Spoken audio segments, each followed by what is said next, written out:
Do you want to enable dark mode on Instagram on your Android device? In this video, I will guide you step by step on how you can do that. First of all, launch open the Instagram app on your device. Make sure to log into your account. Now you want to tap on the profile icon at the bottom right corner of your screen. Once you get here, tap on the three lines at the top right corner.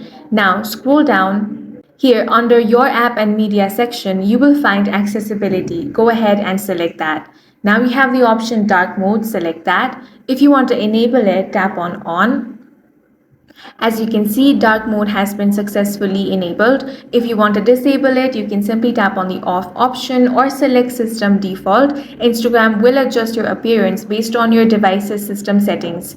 Now, if you want to keep this as dark mode, go ahead and tap on and then head back. You will find that Instagram has been successfully enabled into dark mode. That's all for this video. If you found it useful, make sure to hit the like button and subscribe for more videos like this.